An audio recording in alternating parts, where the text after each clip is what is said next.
Então Josué edificou um altar ao Senhor, Deus de Israel, no monte Ebal, como Moisés, servo do Senhor, havia ordenado aos filhos de Israel, segundo o que está escrito no livro da lei de Moisés, a saber, um altar de pedras toscas, que não tinham sido trabalhadas com instrumentos de ferro, e sobre esse altar ofereceram holocaustos ao Senhor e apresentaram ofertas pacíficas. E ali Josué escreveu em pedras uma cópia da lei de Moisés, que este já havia escrito diante dos filhos de Israel. E todo Israel, tanto estrangeiros como naturais, como os seus anciãos, os seus chefes, os seus juízes, estavam de um e de outro lado da arca, diante dos sacerdotes levitas que levavam a arca da aliança do Senhor.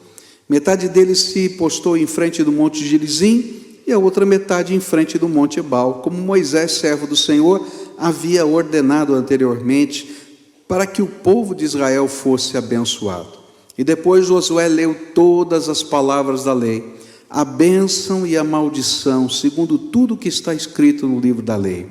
E não houve uma só palavra de tudo que Moisés havia ordenado, que Josué não lesse para toda a congregação de Israel, e para as mulheres, as crianças e os estrangeiros que viviam no meio deles. Vamos orar ao Senhor.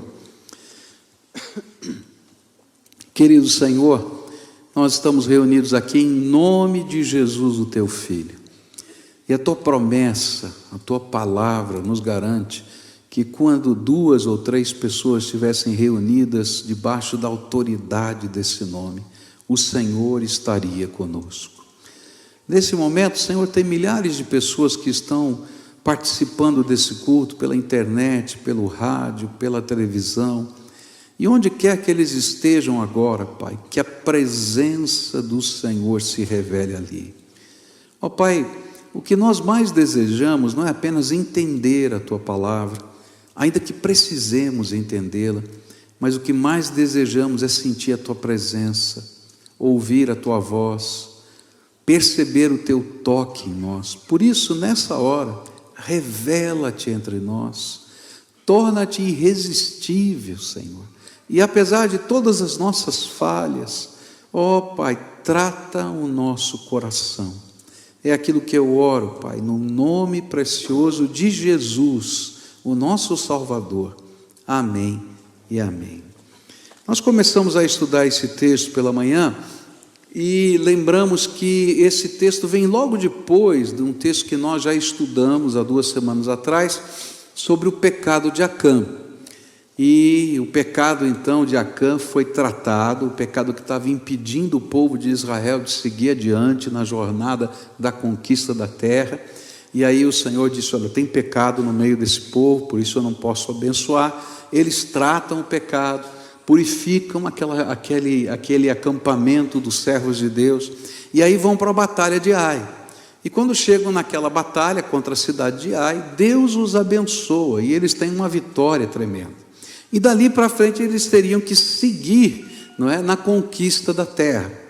Mas antes disso, o Senhor determina que Josué faça uma pausa estratégica, e ele vai fazer um acampamento. E ele então faz o seu acampamento entre 2 montes, daqui a pouco eu vou mostrar para vocês esses montes, o monte Gerizim e Ebal, e ali ele coloca a arca do Senhor ali, constrói muros de pedra, não é, como se fosse fazendo um portal. Esses muros de pedra são pintados de branco, e a lei do Senhor é escrita como memorial, para que eles passando e entrando na terra, eles lembrassem que só teriam a bênção do Senhor se tivessem compromisso com Deus e com a sua palavra. E todas as coisas que acontecem ali naquele acampamento, na verdade são figuras de lições de Deus para a nossa vida. Hoje pela manhã nós vimos a primeira de todas as figuras, que foi o memorial à lei, né? Tem uma crase ali que na mídia que vai aparecer está faltando, né? Memorial à lei.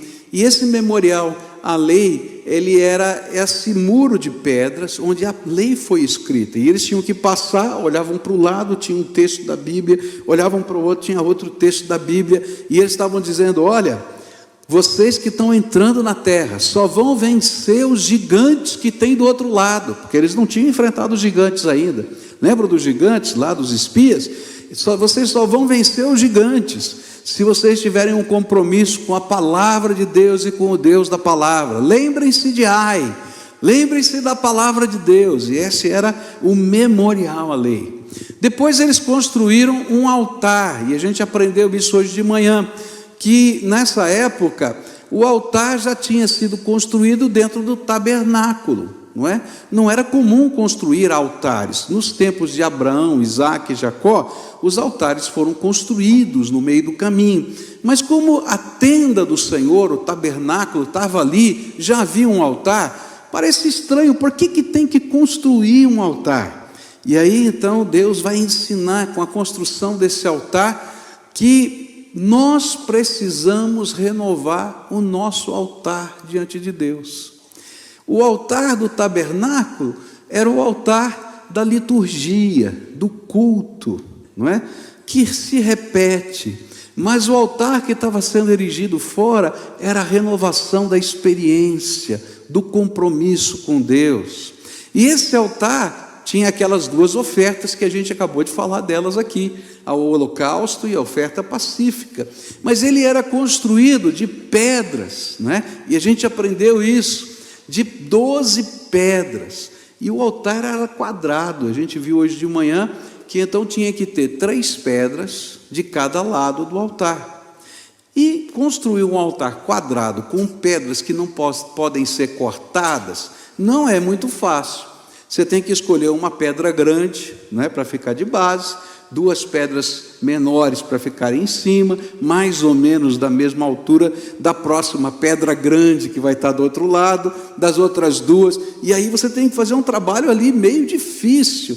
E Deus estava dizendo com isso que não dá para ser o povo de Deus como uma pedra só, que a gente tem que aprender a ter comunhão com as pessoas, e que as pessoas são únicas e diferentes como aquelas pedras, e aquelas pedras representavam as 12 tribos de Israel, que estavam ali colocadas umas sobre as outras, da mesma maneira como a palavra de Deus vai ensinar que a igreja, é o templo que o Senhor está construindo com pedras vivas, e nós somos essas pedras vivas que Deus coloca umas sobre as outras. E eu disse hoje de manhã, e tem umas pedras pontudas, complicadas, Quem sabe você e eu, E aí o Senhor está colocando ali, e é por causa da graça de Deus, da santificação do Senhor, dessa renovação da experiência, do compromisso com Ele, que a gente pode ser povo de Deus. E aí então era um chamado a ser povo de Deus. Mas eu quero continuar a estudar esse texto, e quero falar agora sobre os 2 montes. E isso se encontra no versículo 33. Todo Israel, tanto estrangeiros como naturais, com os seus anciãos, os seus chefes, os seus juízes, estavam de um e de outro lado da arca, diante dos sacerdotes levitas que levavam a arca da aliança do Senhor. Metade deles se prostrou em frente do monte Gerizim, e a outra metade em frente do monte Ebal, como Moisés, servo do Senhor, havia ordenado anteriormente, para que o povo de Israel fosse abençoado. Tem uma foto aqui que eu queria que colocassem para a gente. Essa foto aqui, ela mostra para a gente essa região. Ela não tem uma definição muito boa, eu peguei da internet. Essa tela é muito grande, quando a gente amplia, então distorce, Então ali é o local, Ali é o Monte Gerizim, à esquerda, o Monte Ebal à direita, e Siquém. Na Bíblia aparece o nome Siquém, o Vale de Siquém que está ali. Foi exatamente nesse lugar que Moisés disse que eles teriam que parar antes de entrar na terra prometida. E esse lugar era um portal natural para a terra prometida. Então você, para entrar na terra prometida, tinha que atravessar esse vale onde tinha 2 montes. Ali eles fizeram aquele memorial de pedras, e onde eles tinham que passar e lendo as Escrituras, lendo a palavra de Deus e a lei. Mas Deus disse para eles que tinha que fazer o seguinte: o povo de Israel, através das suas tribos, deveriam estar 6 tribos no Monte Gerizim, o Monte da Bênção, 6 tribos no Monte Ebal, o Monte da Maldição. No meio do vale estaria a Arca da Aliança e os levitas.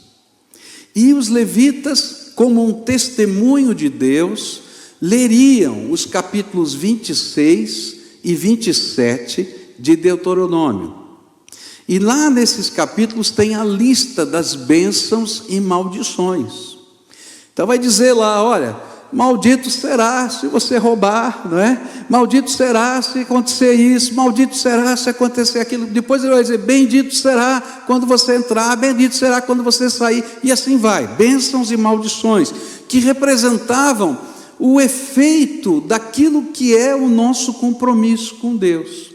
E todo o povo, então você imagina a cena, né? O povo não é que subia em cima da montanha, ele ficava do lado do monte Gerizim, do lado do Monte Ebal, a Arca da Aliança, o povo, os levitas falando esses textos de Deuteronômio, e toda vez que eles falavam dos versículos que estão ali, o povo dizia, amém, amém, amém, ou seja, que aconteça isso comigo, assim seja. Eu entendo o compromisso que eu estou fazendo com Deus. E eu acho interessante que nesse texto de Deuteronômio 27 e 28, me perdoe, não 26, 27, 27 e 28, a gente vai perceber que aquilo que Moisés desejava, que Josué desejava e que Deus desejava, é que aquelas pessoas entendessem a seriedade do pacto que firmavam de serem povo de Deus nessa terra. Que eles entendessem que Deus os fazia o verdadeiro altar de Deus, que caminha por esse mundo e que reflete a presença de Deus nessa terra. Que eles entendessem que andar com o Senhor não é uma brincadeira religiosa, é um pacto de fé que afeta todas as áreas da nossa vida. E a maneira como nós nos conduzimos diante de Deus pode trazer sobre nós suas bênçãos, mas também as maldições que são consequência natural da quebra dos valores e princípios de Deus. Às vezes, quando a gente olha isso no Velho Testamento, vem o sentimento, a tentação de imaginar, não, isso aí lá é coisa do Velho Testamento, não tem nada a ver com o Novo Testamento. Esse negócio de bênção e maldição não tem nada a ver com o Novo Testamento. Engano seu, porque nas palavras de Jesus a gente vai encontrar a mesma coisa. Olha só o que foi dito nos Evangelhos, tá? João 3, verso 36, diz assim, por isso, quem crê no Filho tem a vida eterna. Quem se mantém rebelde contra o Filho não verá a vida, mas sobre ele permanece a ira de Deus. É interessante que esse texto está no mesmo capítulo em que existe o versículo mais conhecido do Novo Testamento, João 3,16, né? Eu acho que todo mundo aqui conseguiria recitar de cor João 3,16, não é? Porque Deus amou o mundo de tal maneira que deu o seu Filho unigênito, para que todo aquele que nele crê não pereça, mas tenha a vida eterna. Mas nesse mesmo texto Jesus disse assim, olha, quem crê no Filho tem a vida, quem não crê, já tem a ira de Deus sobre ele. O que a Bíblia está tentando dizer é que não existe um caminho intermediário. Hoje a gente tem um pacto com Jesus, e Ele é o Senhor da nossa vida em todos os aspectos, ou a gente está brigando com Jesus em rebeldia com Ele. Ou a gente tem a bênção de Deus, ou a gente tem o juízo de Deus. Não tem um meio termo. Você vai me dizer, mas pastor, todos nós somos pecadores. É verdade. Mas o pecado precisa ser um acidente na minha vida, e não o meu jeito de viver. E se for um acidente, eu vou ter que confessar os meus pecados e acertar a minha vida com Deus. Agora, se a minha vida, ela representa aquilo que Deus não deseja, e eu me amarro, me conecto a esse estilo de vida, então, na verdade, não resta muito que Deus possa fazer, porque eu estou escolhendo. E era por isso que Deus queria que o povo entendesse, colocando 6 tribos de um lado e 6 tribos do outro, colocando 2 montes que eram irmãos, dizendo assim: gente, existe diante de vocês uma bênção e uma maldição. Agora você precisa escolher o que você quer. Se você quer a bênção, então você tem que fazer do Deus que está no meio desse vale, representado por essa arca, o Senhor da tua vida. Porque se Ele não for o Senhor da tua vida, se a palavra de Deus não ladear o teu caminhar, você vai entrar pela terra, e os gigantes serão aqueles que vencerão a batalha. Eu tenho visto tanta gente nessa vida sofrendo, e sofrendo às vezes por causa de decisões erradas. Você já viu gente sofrer por causa de decisão errada? Misericórdia, eu já vi muito. Agora vamos falar baixinho, tá? Quantas vezes você já sofreu por decisão errada? Não é verdade? A gente faz as coisas achando que elas não têm consequências sobre a nossa vida, e às vezes a gente perde oportunidades, a gente perde bênçãos, a gente perde coisas especiais que Deus colocou, porque a gente tomou decisões. E o que Deus está dizendo é que a nossa vida espiritual é uma decisão, se eu quero ou não seguir Jesus do jeito de Jesus. É muito fácil viver uma vida religiosa, porque a vida religiosa não pede nada para a gente. É fácil você conhecer alguém religioso, não é? Porque os símbolos da fé se tornam as coisas mais importantes na vida dessa pessoa. Então você vai encontrar na casa dessa pessoa vários símbolos da fé. É fácil a gente colocar um nicho na parede, é fácil a gente colocar uma Bíblia aberta em algum lugar, não é? Eu me lembro de um senhor que eu fui visitar, tinha uma Bíblia grande, aberta, no Salmo 91, e estava toda marcada, né? Aquela página estava toda marcada. E essa pessoa disse assim: pastor, esse salmo é forte. Eu falei: é um salmo de Deus, da palavra de Deus, né? Ele disse assim: por isso todo dia que eu saio ou entro, eu passo a mão na Bíblia para receber a força desse salmo. Mas não é assim que funciona a palavra de Deus na nossa vida. Não adianta ter a Bíblia aberta se ela não estiver dentro do coração. Eu me lembro de um outro senhor que estava com um símbolo religioso colocado no peito, e ele disse para mim assim: pastor, o negócio aqui é sério, você está vendo isso aqui? Estou. Isso aqui é para manter meu corpo fechado, não tem demônio que bata aqui. Gente, não é essa relíquia religiosa que fecha o teu corpo. Sabe o que precisa? É que Jesus seja a tua bênção, e Ele se derrame sobre você, e Ele esteja decretando a bênção sobre você. Aquele povo ia entrar na terra prometida, eles iam enfrentar os gigantes pela primeira vez, e o Senhor estava dizendo para eles: se eu estiver no meio de vocês, a minha palavra estiver no coração de vocês, vocês entram por esse portal, e a bênção que eu prometi vai estar sobre a vida de vocês. Mas se vocês tiverem a arca da aliança, mas não tiverem a aliança dessa arca no coração, eu não posso abençoar vocês. E esse é o ensino desses 2 montes. É tão forte, é tão sério esse ensino, que quando Josué está velhinho e ele vai entregar o governo. Ele não vai ser mais o dirigente do povo. Ele volta a esse vale de Siquém, do lado desses dois montes, onde estava aquele muro de pedras que tinha sido construído e colocada a lei. E ele diz assim: olha, eu estou trazendo vocês aqui porque eu não vou ser mais o líder de vocês, e vocês não terão mais líderes. Cada tribo vai ter que dirigir a sua vida. Não vai ter um rei sobre vocês, só vai ter Deus sobre a vida de vocês. Então hoje eu vim aqui fazer uma pergunta para vocês: a quem vocês vão servir?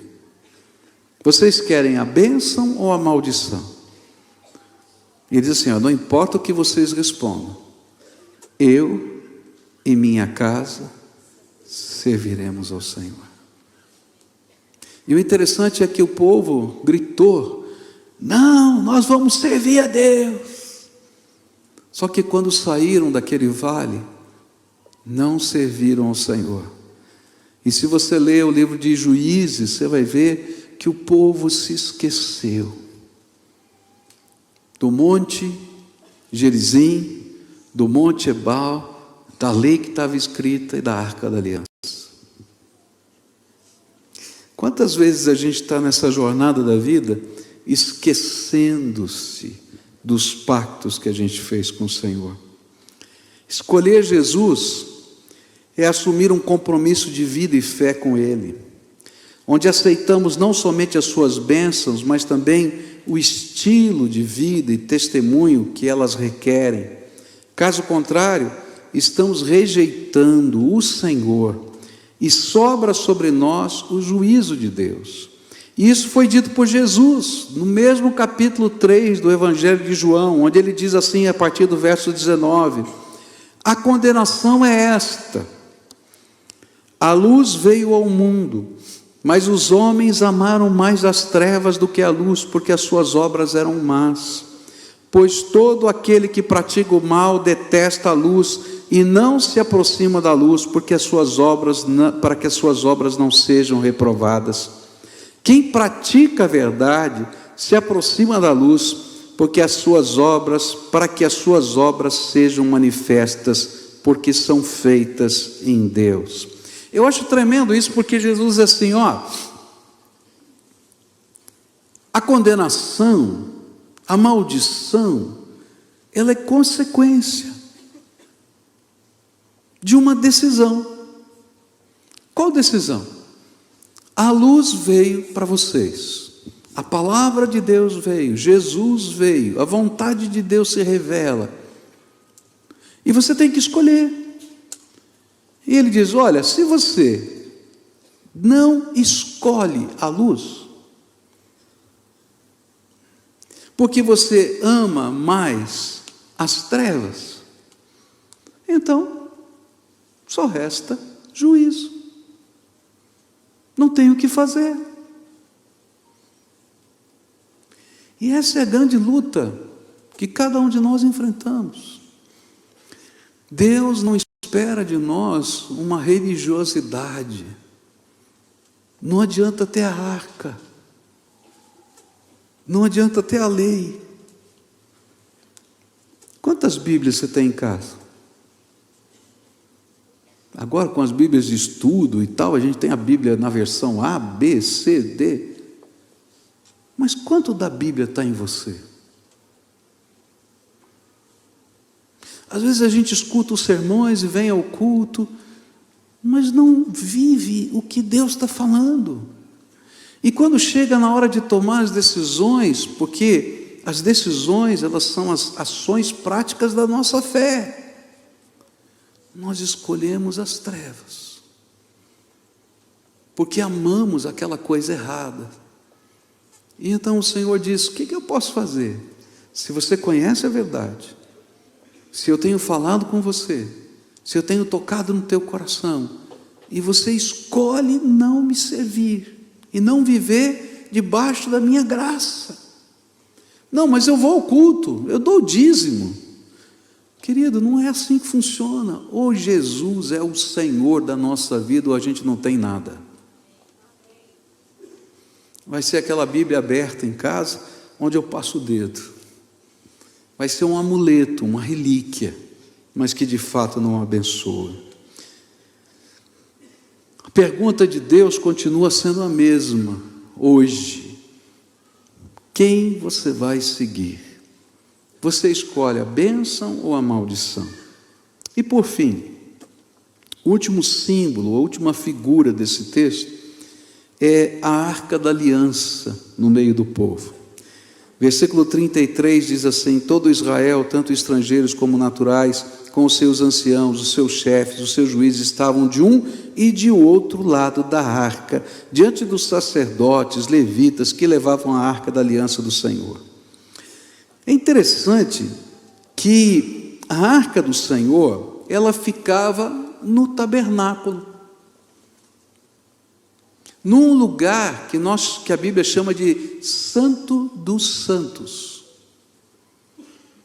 separado por 7 cortinas, onde podia entrar uma vez por ano naquele lugar o sumo sacerdote. Mas nesse dia Deus disse: olha, a arca tem que sair do tabernáculo. E aí a pergunta fica para a gente: mas por que a arca tem que sair do tabernáculo? Você já parou para pensar? Era algo diferente de tudo que estava acontecendo durante aquele tempo todo. Por que a arca do Senhor saiu do tabernáculo? E quando a gente vai estudar a Bíblia, a gente vai descobrir que a arca do Senhor saía do tabernáculo em algumas ocasiões, e essas ocasiões indicavam o que Deus queria fazer. A primeira coisa, primeiro momento que a arca do Senhor saía do tabernáculo é quando o tabernáculo era desmontado, e aí os levitas, os sacerdotes levitas, eles passavam umas varas, porque ninguém podia encostar na arca, e carregavam a arca, e a arca ia à frente do povo, mostrando o caminho. Toda vez que a arca do Senhor saía do tabernáculo, era porque Deus queria revelar o plano e a direção dele para a vida das pessoas. O que Deus estava dizendo é: nós vamos entrar por essa terra, e eu vou ser o Senhor de vocês, e eu vou mostrar o caminho, porque eu sou o caminho. Você lembra alguma coisa parecida no Novo Testamento? O que a palavra de Deus diz? Jesus disse: eu sou o caminho, a verdade e a vida, e ninguém vem ao Pai senão por mim. O que a Bíblia está dizendo para a gente é que, ainda que a gente esteja aqui num culto, num templo, quando a gente sai para fora ali na vida, o Senhor tem que estar conosco ensinando o caminho para a gente. O Deus com quem eu fiz um pacto, Ele permeia todas as áreas da minha vida. É Ele que vai te ensinar a fazer negócios, é Ele que vai te ensinar a ser pai, vai te ensinar a ser mãe, é Ele que vai ensinar você como lidar com os conflitos da vida, é Ele que vai mostrar se você vai morar em Curitiba ou vai morar em outro lugar do mundo, é Ele que vai dizer qual é o projeto dEle, porque toda vez que a gente anda com o Senhor, Deus nos dá direção, Ele é a nossa direção. E essa é uma coisa linda que a gente tem que aprender. A arca do Senhor não pode ficar só no tabernáculo, ela tem que entrar no meio da vida da gente, tem que entrar nas decisões da nossa vida, tem que entrar nos processos do nosso dia a dia, e a gente tem que crer que o Senhor que vai à frente da gente está nos dando direção e sabedoria. Mas a Bíblia diz também que a arca do Senhor não saía apenas quando Deus tinha que dar direção, mas em toda a batalha que Israel tinha que enfrentar, sabe qual era a linha de frente? A arca do Senhor. Os sacerdotes iam com a arca do Senhor na frente do exército, marchando. Por quê? Porque todo o povo de Deus, que está no caminho de Deus, que sabe que Deus está orientando, sabe que as batalhas que vai enfrentar na sua vida não são dele, são do Senhor. E Deus estava dizendo: essa batalha é minha, essa batalha é minha. Então a arca do Senhor ia diante deles para dizer: o Senhor está conosco, o Senhor vai lutar por nós, o Senhor vai fazer maravilhas no meio de nós. E se você olhar na Bíblia, no Velho Testamento, você vai encontrar várias coisas que aconteceram, quando os sacerdotes vão dar direção, dizendo: olha, o Senhor está dizendo isso, e eles creem naquela palavra, ou o Senhor deu essa estratégia, e eles creem nessa estratégia, ou vem uma visão de Deus, e algo extraordinário acontece, porque a batalha é do Senhor. Não tem gigante que resista o Deus que está no meio do seu povo. Mas se ele ficar só no tabernáculo, você entende isso? O que a Bíblia está dizendo é: leva Jesus para todas as áreas da tua vida. Todas. A gente está vivendo uma crise muito grande nesse país. Mas eu creio num Deus que sustenta. Eu sei que tem muita gente aqui que toca os seus próprios negócios. E tempos difíceis estão passando, nós estamos passando por tempos difíceis. Mas começa dobrando o joelho lá dentro da tua empresa e orando. E pede a bênção de Deus sobre a tua vida e sobre a vida daqueles que estão ali trabalhando com você. Coloque diante de Deus os funcionários, as famílias, e pede a bênção do Senhor. Pode ser, querido, que você não vai ter a terra que mana leite e mel, mas não vai faltar um maná nenhum dia, porque é assim que Deus trabalha. Talvez você esteja passando por uma batalha muito intensa, e talvez as batalhas mais intensas envolvem as pessoas que nós mais amamos, e a gente não sabe como lidar. Eu quero dizer para você: para de montar esquemas e estratégias. Começa a orar, dobra o teu joelho e diz: Senhor, a batalha é tua e o gigante é teu. Eu estou aqui. E sabe, Deus vai usar uma pedrinha para vencer um gigante, como Ele fez com Davi. Porque toda vez que a arca saía, o povo sabia que o Senhor estava diante deles. E tinham coragem para enfrentar os gigantes da vida. Enquanto a gente está sozinho, a gente tem medo. Tem medo de tudo, queridos. Medo de tudo. Mas quando o Senhor é por nós, a gente tem uma confiança inabalável. E a gente crê no imponderável de Deus. E a gente vê os milagres de Deus acontecendo. E aí a gente vai celebrar na presença do Senhor. A terceira vez que a arca saía, como no caso agora de Siquém, é para dizer uma das coisas mais importantes da nossa fé, é que Deus tem alegria de estar no meio do seu povo. Sabe o que Deus mais gosta? É de estar aqui com a gente. Ele gosta de estar com você lá no teu quarto.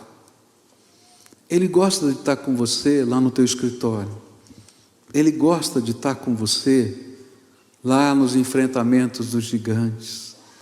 Mas quando o povo dele se reúne, firma pactos, firma aliança com ele, celebra os louvores, dedica os seus dons, o Senhor que está no meio do seu povo se alegra. Era por isso que ele estava lá, no meio do povo.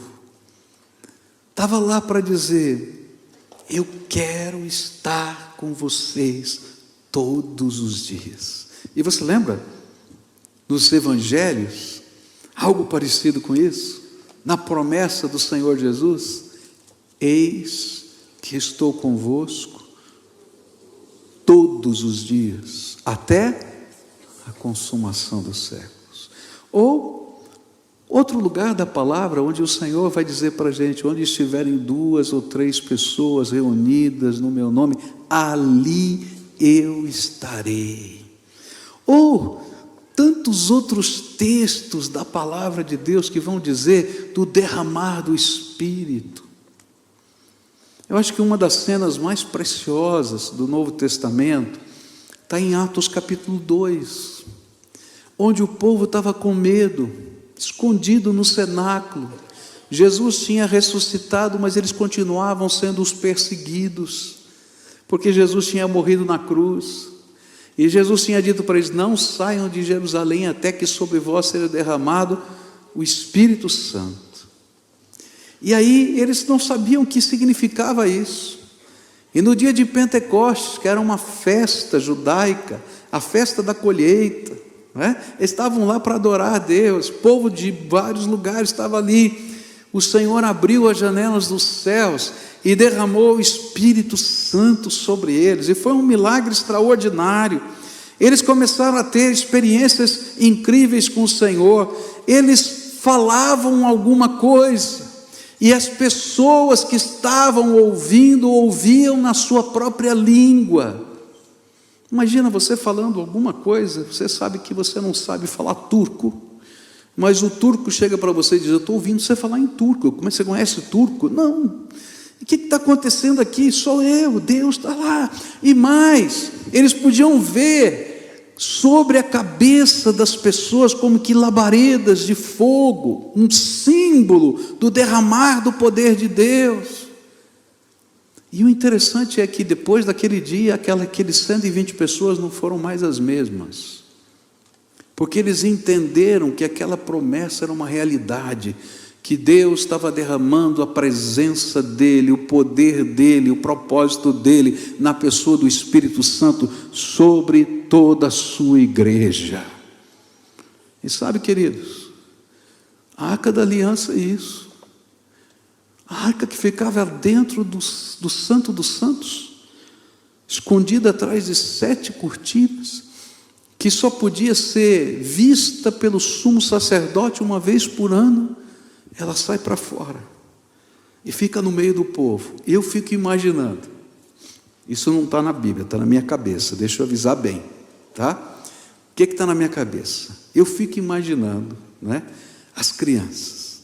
Aí papai diz assim: olha, não pode encostar na arca, tá? Porque se encostar, ela é sagrada, é santa, pode morrer. Mas a gente quer ver a arca. Eu imagino quanta gente estava apertando os levitas lá. Deixa eu dar uma olhadinha na arca, deixa eu dar uma olhadinha na arca. Tá bom, eu não posso encostar, mas eu posso chegar mais perto. E quando eu penso nisso, eu fico pensando no que significa buscar a Deus. Buscar a Deus é como ser uma criancinha no meio do povo que quer ver bem de pertinho a arca. E se você não tomar cuidado, ele mete a mão na arca. Não é verdade? E de uma maneira santa a gente diz: Senhor, eu quero mais, eu quero mais, eu quero te conhecer, eu quero te sentir. A arca, liturgicamente, ficava no tabernáculo, mas ela tinha que sair para fora, para guiar o povo, para lutar as batalhas desse povo, e para revelar que o Senhor quer estar com o seu povo da maneira mais íntima e mais próxima possível. Hoje acontece como naquele dia.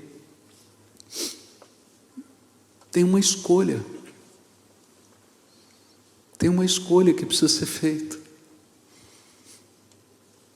Todos nós estamos no portal da vida. O vale está aqui, e daqui para frente tem tanta coisa para acontecer. Eu não sei que fase da vida você está, Eu já estou ficando naquela fase de cabelinho branco que a gente conta de trás para frente. A gente já pensa assim, quanto tempo de vida útil eu tenho? Estão vendo alguns balançando a cabeça que estão na mesma fase que eu aqui. Outros estão numa fase que estão começando a vida. O que vai acontecer no meu futuro? Mas não importa a fase da vida, todos nós temos um portal diante de nós. E esse portal que nós vamos atravessando todos os dias, pede de nós decisões. E a decisão mais importante, a mais preciosa, é dizer: Jesus, Tu has de ser o Senhor da minha vida. Eu quero ter um compromisso com o Senhor e com a Tua palavra. E que a Tua arca não fique no templo, mas que ela me guie cada dia que eu estou atravessando esse portal. Que ela entre nos enfrentamentos dos gigantes. E que ela possa me revelar que o Senhor é o meu Deus, que se revela na intimidade com o seu povo.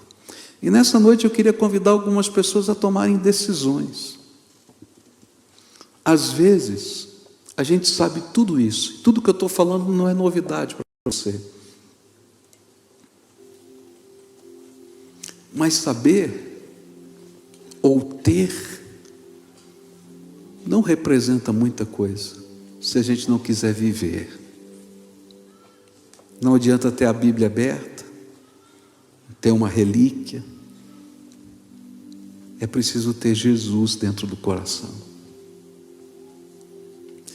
É preciso tomar decisão para que Ele seja o Senhor da nossa vida. Um dos grandes perigos da modernidade, do nosso tempo hoje, ou da pós-modernidade, é aquilo que a gente chama de nominalismo cristão, onde a gente tem cristãos que se dizem cristãos, mas que não têm uma experiência com Jesus, que nunca sentiram a presença de Deus no seu coração, que nunca foram tocados pelo poder do Espírito Santo, que não conseguem entender como é que a gente pode levar Jesus para as decisões da vida. E eu quero dizer para você que tem uma coisa tremenda para acontecer na tua vida. Quando a gente sai do tabernáculo e constrói o altar. Quando a gente sai do tabernáculo e leva a arca para a vida. Quando a gente escolhe o Monte Gerizim, o Monte da Bênção, e toma decisões ao lado do Senhor. E nessa noite eu queria orar com você. Se você é uma dessas pessoas a quem o Espírito Santo está falando hoje. E eu acho tremendo isso, porque eu estou pregando um único sermão aqui. Você pode ouvi-lo, você pode vê-lo lá no YouTube, no Facebook, está lá. Mas é interessante como o Espírito Santo trabalha. Ele pega essa única palavra, é única, está lá, eu posso até escrever, e ele aplica de modo diferente no coração de cada um. E para você, o Espírito Santo pega às vezes uma frase, pega um exemplo, e ele diz: essa é a minha palavra para você. E a gente sente que Deus está falando com a gente. Então, se hoje o Espírito Santo está pegando, quem sabe, uma frase, está pegando uma visão que você teve de todo esse cenário, e está dizendo: olha, você está no meio desse vale, passa pelo portal comigo, chega de atravessar sozinho. E eu queria convidar você a firmar compromissos com o Senhor. Aquele vale de Siquém foi o vale do compromisso com Deus, com a palavra de Deus, com a missão de Deus e com o propósito de Deus na vida daquele povo. E se hoje o Espírito Santo de Deus está te convidando a tomar uma decisão assim, eu vou fazer o que a gente sempre faz aqui nos cultos. Eu vou convidar você a sair do seu lugar e, num ato de fé e consagração, transformar esse dia num memorial. Naquele dia, eles construíram um mural de pedras, e eles tinham que passar pelo meio deles, daquelas 2 muros de pedra, lendo a lei, dizendo: eu me comprometo com o Senhor, dizendo amém. E por isso eu vou convidar você hoje, a quem o Espírito Santo está falando, a transformar esse dia num memorial na tua vida. Você vai marcar aí na tua Bíblia o dia de hoje. Hoje eu tomei uma decisão, hoje eu renovei uma decisão, porque é assim que Deus trabalha conosco. Se você é essa pessoa a quem o Espírito Santo está falando, vai saindo do seu lugar e vem para cá com fé, com determinação, com coragem, dizendo: o Senhor falou comigo e eu quero fazer parte desse pacto. Então, se o Senhor está falando, vai saindo do seu lugar. Se tiver uma família que o Espírito Santo está falando agora, você está vivendo determinadas situações, o Espírito de Deus está mexendo com você, vem a família toda, eu e minha casa serviremos ao Senhor. Essa foi a palavra de Josué no final da vida. Foi algo tremendo, quando ele estava entregando o governo. Então, se hoje o Espírito Santo de Deus está falando, vem para cá, vem aqui para o centro aqui, filha, vem, isso, vem para cá, em nome de Jesus. Aqueles a quem o Senhor está falando, vem, vai saindo do seu lugar agora, em nome de Jesus, vem para cá, responda a voz do Espírito no seu coração, tá? Essa é uma coisa gostosa, quando a gente responde a voz do Espírito, porque aí a arca do Senhor é colocada dentro da gente, daqui, dentro do coração da gente. Louvado seja Deus pela sua vida, não é? Louvado seja Deus. Hoje é um dia de vitória. Eu não sei se tem gigante no caminho não, mas hoje o Senhor vai estar contigo. Eu não sei o que está acontecendo, mas o Senhor é por nós, e Ele vai estar no meio do seu povo, dirigindo cada um dos seus filhos queridos, tá? Isso, vem, tem várias pessoas chegando, vem para cá, em nome de Jesus, aqueles a quem o Espírito Santo está falando. Se você está ouvindo a voz do Espírito, filho, vem para cá, tá? Senhor, tu falaste comigo, eu estou respondendo a voz do Senhor. Olha que lindo, tem famílias inteiras aqui, graças a Deus, graças a Deus, graças a Deus por isso, graças a Deus, aleluia, aleluia. Agora eu quero pedir um favor, gente, mas eu preciso que você seja muito ágil nisso agora, tá? Eu quero chamar homens e mulheres de Deus que o Senhor está tocando no coração para abraçar alguém que está aqui. Vem aqui e abraça esse povo, em nome de Jesus. Não precisa falar nada, só vem e abraça. É aquele abraço de aconchego, de dizer: olha, o Senhor está aqui, estou junto nesse processo da graça de Deus aí na tua vida. Tem uns que já vieram até abraçados, né? Graças a Deus por isso, louvado seja Deus, né? Mas chega junto aqui, não é? Tem uma família inteira aqui, não é? Essa é uma família toda, olha que família linda que está aqui, tá? Eu queria que alguém viesse abraçar essa família, está toda a família aqui. Louvado seja Deus por essa família linda aqui, tá? Tem outras famílias que eu estou vendo, tem família inteira aqui, quem mais que está com a família aqui? Olha aqui, que coisa gostosa, louvado seja Deus, louvado seja Deus. Ali também tem uma família inteira, louvado seja Deus, não é? Por isso, Deus está se alegrando aqui hoje, Deus está se alegrando. Mas tem muita gente sozinha, quem não recebeu o abraço aqui? Levanta a mão.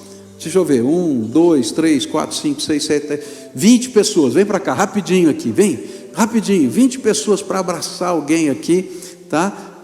Eles estão chegando, dá um aceno na mão assim, porque eles não vão ver, eles vão ver só as suas costas aí, tá? Ó, tem gente ali, tá? Tem um rapaz aqui, isso, tem um jovem aqui na frente, tem outro ali, tem uma família ali, tá? Então vai ali, chega a dar um abraço. Desse lado aqui tem, ó, 1, 2, 3, 4, tá? Aqui, ó, bem aqui, ó, nesse meio aqui. Isso, olha só, tá? Tá chegando alguém para abraçar vocês aí, tá? Tem uma moça que ficou sozinha ali, não, conseguiu abraçar. Quem mais que está aqui? Ó, aquela família está abraçada, isso. Solion, isso, dá um abraço nesse moço alto aí, tá? Com a família toda que está lá, graças a Deus. Quem é que não foi abraçado? Aqui, ó. 1, 2, 3, 4, tá? 4, 5 pessoas, 6 pessoas aqui Vem gente aqui rapidinho. Tem povo de Deus aqui nesse lugar ou não? Em nome de Jesus, levanta aí, gente. Vem para cá. Dá um abraço fraterno. É só isso que eu quero. Um abraço. Você pode me emprestar o seu abraço? Pode ser. Vem aqui em nome de Jesus e dá um abraço de acolhida, tá? Aqui na frente, ó, todo esse povo aqui, tá? Tem esse casal, tem esse jovem, tem essa jovem aqui, tá? Ó, tem esse moço aqui que ninguém abraçou ainda, tá bem aqui na minha frente, tá? Ali já estão juntas aí, é isso? É? Quem mais que está sem abraço aqui, tá? Aqui, ó, tem um casal bem aqui, mais outro, uma mãe e filha, é isso? Aqui, bem aqui na frente, ó. Ali atrás também tem, ó. Isso, aqui tem, ó. Chegou alguém aí para abraçar? Ali atrás, isso. Aqui está sozinho também? Já veio abraçado, é? Então tá bom. Quem mais aqui? Está sobrando gente agora, é isso, é? Então, ó, tem mais dois. Tem mais alguém aí que está precisando do abraço? Tá? Levanta a mão. Olha ali, tem lá uma senhora que está bem aqui, ó. Está sozinha. Quem é que pode vir aqui? Isso. Eu sei que eu estou perdendo tempo aqui, mas não é perder tempo, é investir. Sabe por quê? Porque eu acho tão importante quando a gente toma uma decisão, a gente saber que nós fazemos parte de um povo. Quem veio abraçar você tem defeito, está cheio de problema, tá?